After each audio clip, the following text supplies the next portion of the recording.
subdivision plan application 2016-008. It's PBV Properties subdivision along Miller's Run Road in Cecil. Here. Yeah, this is basically just a lot consolidation. Could you use the microphone so we can hear this? This is basically just a lot consolidation of two lots, one within the existing building. The other is just a vacant lot, they're combining to make one lot. Excuse me, where is this? On Miller's Run, I understand that, but Miller's Run is pretty long. it's the little quick mart, the existing quick mart that's there. On Route 50? Yes. This would be Winkle's. Thank you. So that's a simple subdivision also. This is a simple subdivision. They're just taking all the way a line and making a bigger lot. There's no additional comments on our end. They've addressed all of our comments, and the plan is in order for your consideration. I make the motion that we approve subdivision plan. I'll second. It's been moved and seconded. Those in favor signify by saying aye. Aye. The motion carries. For 067, 2016, it says subdivision plan number 2016-009, the Stroza subdivision on Georgetown Road. Yeah, this is, Please, Terry, please. oh, I'm sorry. There You were, can turn it up, you won't have to. that's all right. There were 4 existing parcels here.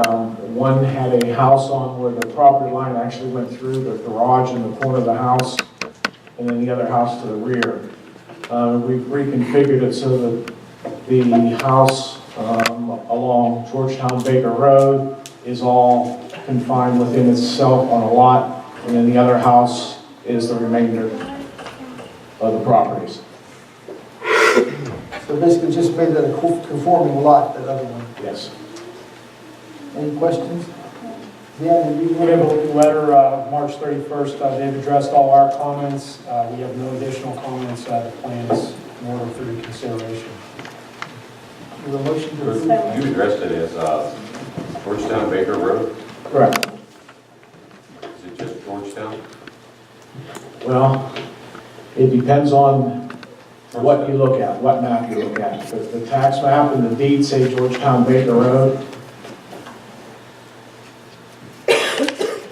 We know it's Georgetown Road. This used to be called Route 28, and they changed it to 50, Miller's Run 50. Yeah.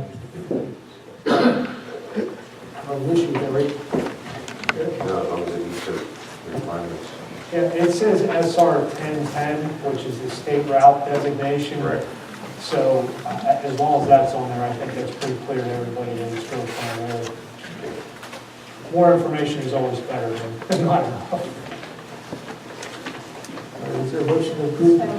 To move? Second. And seconded. Those in favor signify by saying aye. Aye. The motion carries. Thank you. For 068, 2016, it's a subdivision plan application number 2016-010,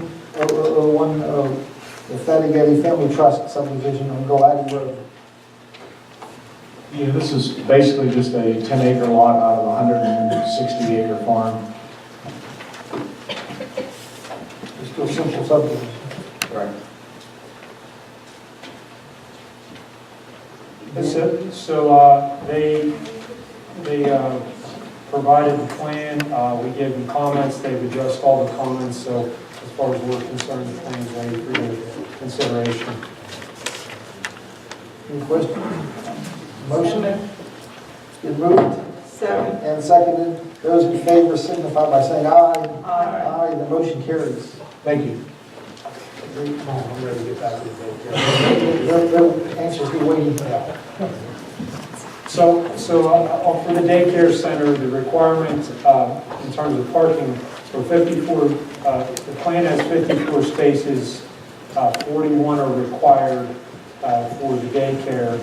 Daycare centers require 1 space for each staff person, plus 4 spaces designated for visitors.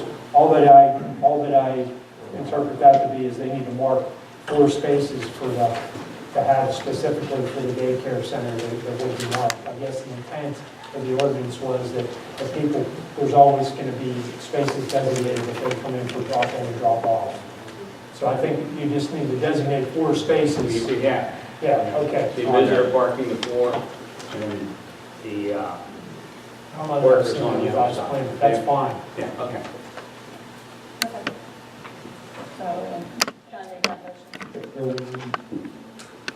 It's moved in, the second, Second. it's been moved in second, and we'll go back to that bubble bears, the daycare facility. Those in favor signify by saying aye. Aye. The motion carries. Thank you for your patience, too.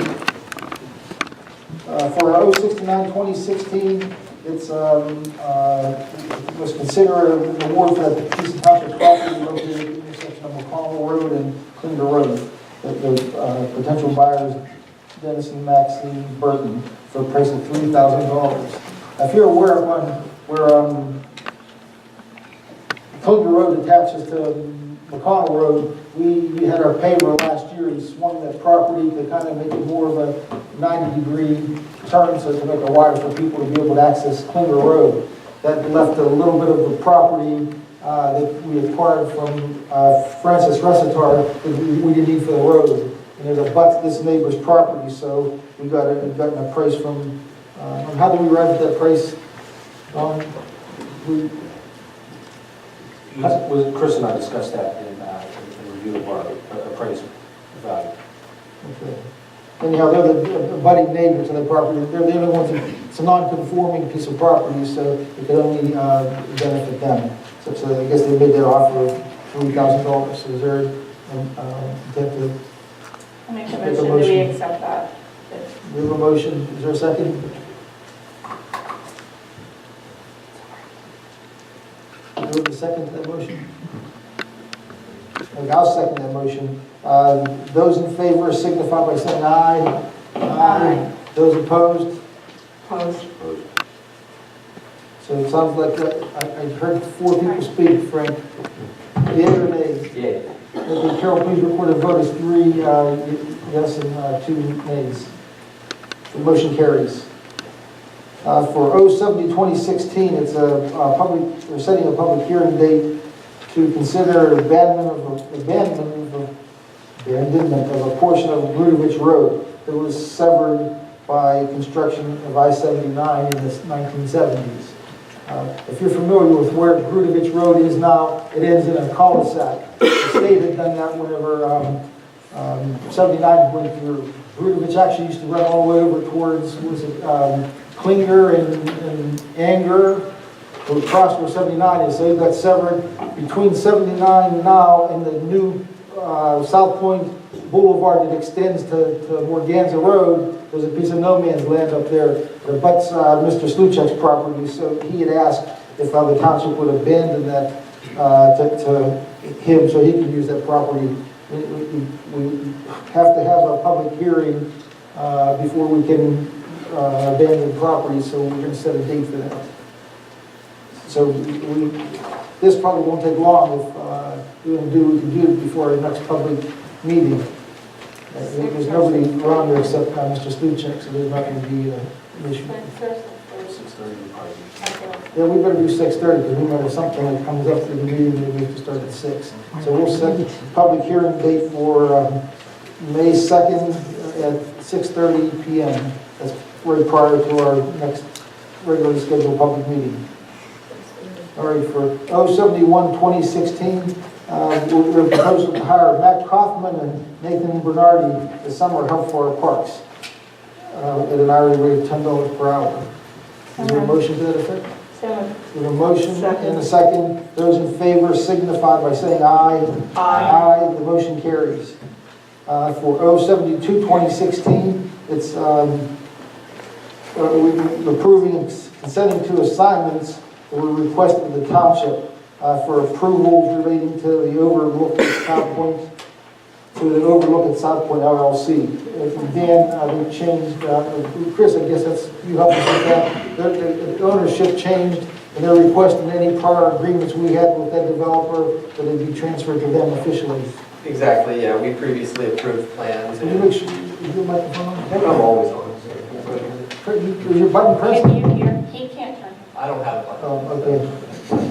But, no, the ownership has changed, but it's going to be the same developer who's buying the property, and they just asked for an official confirmation that all the prior approvals will be transferred to them, and we ask that we do it by resolution. And their commitment was also that they made to the council too, right? Everything transfers, yes. Any questions? Chris? Is there a motion? So moved. It's been moved Second. and seconded. Those in favor signify by saying aye. Aye. The motion carries. For 073-2016, for Montour Trail Connector Committee applying for a DCNR grant in Oakland Township. On that committee, I thought that some other people were going to come. Basically, they've submitted applications in the past for the Montour Trail Connector, proposed through South Point. It'll connect Lawrence to South Point for the Montour Trail.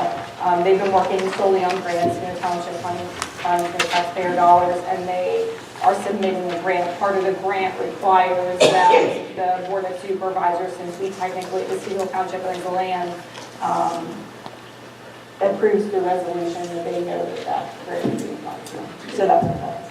Who is the Montour Trail Connector Committee? It's composed of a lot of people. It's composed of members of the Marcellus Shale Chamber of Commerce, Friends of the Montour Trail, me, because I am a board member here, of Cecil Township, because we technically own the land, and I'm missing somebody, one of the people.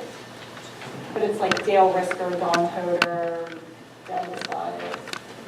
I'm missing one. Montour Trail Council? Montour Trail Council, that was Montour Trail Council. I'll make the motion. It's been moved I'll second. and seconded. Those in favor signify by saying aye. Aye. The motion carries. At 074-2016, in the meeting that we had with our 3 volunteer fire departments, one of the issues we were trying to accommodate them on is additional fire hydrants that they saw a need for. Each of the departments said they would give us a list of where they need to see fire hydrants for public safety. And I did get a couple names already from Dennis Brady for Cecil number 3. So I didn't get the other ones yet, but I might as well mention these couple here and just we can get the ball rolling. There's going to be several of them coming up, or quite a few, so the company can't get to them all in a short order, so we can get them started on these ones. The first one on the list was Timber Crest Circle. It's approximately 1,600 feet from the existing fire hydrant to the end of the circle. So there's only one halfway in between, like halfway up Timber Crest Circle. So Bruce, is that good enough for you to plot that on a map and schedule that one? Yes. All right, then the second one they asked for on Meadowcrest Drive, it's approximately 2,100 feet between the hydrants. And they need another one halfway between there. And if you can plot one on the map halfway between there, that would service that area that they want to service. Okay. Then there's another one between Ridgewood Drive and Bon Air to Rosewood Drive. There's approximately 2,600 feet between the fire hydrants there.